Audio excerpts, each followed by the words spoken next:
سلطان محمود غزنوی رحمۃ اللہ علیہ 416 ہجری میں انتقال ہوا. 416. دنیا میں 4 بادشاہ بڑے گزرے ہیں. 4. ایک سکندر جو عیسیٰ علیہ السلام سے پہلے تھا، اس کے بعد سلطان محمود غزنوی، اس کے بعد چنگیز خان، اور اس کے بعد تیمور. یہ 4 دنیا میں بڑے بادشاہ گزرے جن کی حکومت کی وسعت بہت بڑی تھی. بہت پہلے اشوک بھی گزرا ہے لیکن وہ تاریخ میں اتنا محفوظ نہیں ہے. ان 4 کی تاریخ محفوظ ہے.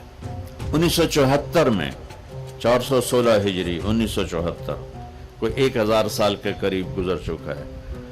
غزنی میں زلزلہ آیا تو اس کی قبر بیٹھ گئی.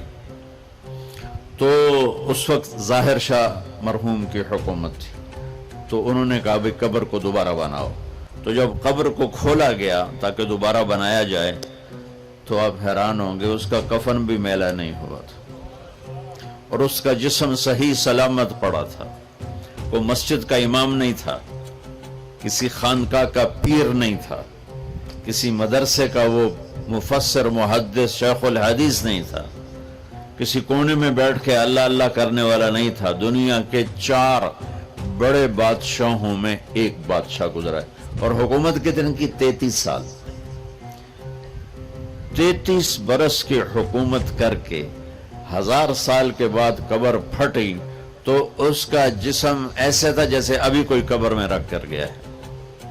تو اس سے معلوم ہوا کہ دنیا کی ترقی آدمی کو آخرت کی کامیابی سے نہیں روکتی.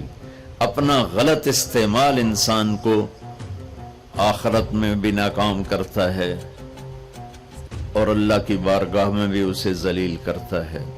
اور اپنے جسم کا صحیح استعمال وہ دنیا میں بھی اس کو اللہ کی رضا دیتا ہے اور آخرت میں بھی کامیابی کا جھنڈا اس کے ہاتھ میں پکڑاتا ہے. تو اللہ تعالیٰ نے کامیابی ناکامی کا معیار جو قرآن میں بتایا ہے وہ بالکل مختلف ہے. جو ہم سمجھے ہیں وہ بالکل مختلف ہے. تو ان الدین عند اللہ الاسلام. اللہ تعالیٰ نے فرمایا اب کامیاب ہونے کے لیے ایک ہی راستہ ہے، وہ اسلام ہے. وَمَن يَبْتَغِ غَيْرَ الْإِسْلَامِ دِينًا فَلَن يُقْبَلَ مِنْهُ وَهُوَ فِي الْآخِرَةِ مِنَ الْخَاسِرِينَ. جو اسلام کے علاوہ کسی بھی راستے پر چل کر آیا تو اللہ اسے قبول نہیں فرمائے گا. تو بھائیو، اللہ نے ہم پر کرم کیا کہ ہم ایمان والے ہیں، اسلام والے ہیں. ہماری بدقسمتی کہ ہمیں نادان علماء نے نادان کی شرط لگا رہا ہوں، ہر شعبے میں نادان لوگ ہوتے. دفتروں میں رشوت لینے والے نادان لوگ، ہیرا پھیری کرنے والے بازار میں نادان لوگ ہیں، ملاوٹ کرنے والے منڈی میں نادان لوگ، چوری کرنے والے، ڈاکہ ڈالنے والے، اڈے چلانے والے، یہ نادان لوگ ہیں. تو انسان بگڑا ہوا ہے تو ممبر پر بیٹھنے والے بھی کچھ نادان ہیں اور کچھ سمجھدار ہیں. تو نادان لوگوں نے جب ممبر پر بیٹھے انہوں نے ہمیں فرقوں میں بانٹ دیا اور اتنی نفرت پیدا کر دی کہ اے کافر، اے کافر، اے کافر، اے کافر. ادھر نال تسی مصافحہ کیتا تے توڑا نکاح ٹوٹ جائے گا. ایسے الو اور ایسے عقل کے پیدل لوگ وہ موجود ہیں. انہوں نے ہمیں توڑ کے رکھ دیا اور مسلم کی بجائے کسی پر دیوبندی کا لیبل، کسی پر بریلوی کا لیبل، کسی پر شیعہ کا لیبل، کسی پر اہل حدیث کا لیبل، لکھاں لیبل بنا کے انہوں نے ہمیں ٹوٹے ٹوٹے کر دیا. وَمَن يَبْتَغِ غَيْرَ الْإِسْلَامِ دِينًا فَلَن يُقْبَلَ مِنْهُ. جو اسلام کے علاوہ کسی چیز کو اختیار کرے گا اللہ کہے گا مردود ہے. اسلام کیا ہے؟ میرے نبی پاک صلی اللہ علیہ وسلم کی لائی ہوئی مبارک زندگی. یا ابا سفیان جیتکم بکرامت الدنیا والآخرہ. ابو سفیان، میں تمہارے پاس دنیا اور آخرت کی عزت لے کر آیا ہوں.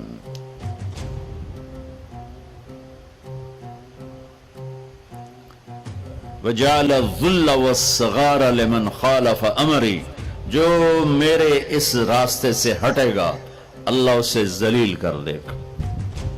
یہ بھی میرے نبی کی حدیث ہے، اور میرے نبی کی زندگی اور میرے نبی کا اسلام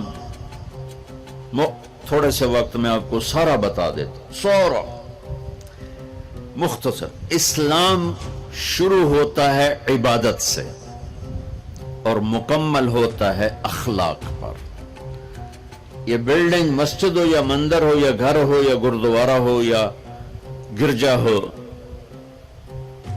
ہوٹل ہو، ہاسپٹل ہو، بنیاد سے شروع ہوتا ہے اور چھت پہ جا کے مکمل ہوتا ہے۔ سہیل صاحب نے اس وقت بلایا جب چھت مکمل ہو گئی۔ چھت نہ ہو تو نہ گھر میں بیٹھا جا سکتا ہے، نہ مسجد میں، نہ دفتر میں، نہ ہاسپٹل میں۔ تو میرے نبی نے ایک دو حدیثیں سناتا ہوں جس سے پورے اسلام کی تصویر سامنے آ جائے گی۔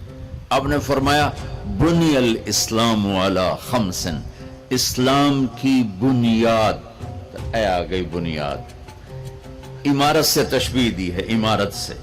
اسلام کی بنیاد ہے 5 چیزیں: لا الہ الا اللہ محمد رسول اللہ کی گواہی، 5 وقت کی نماز،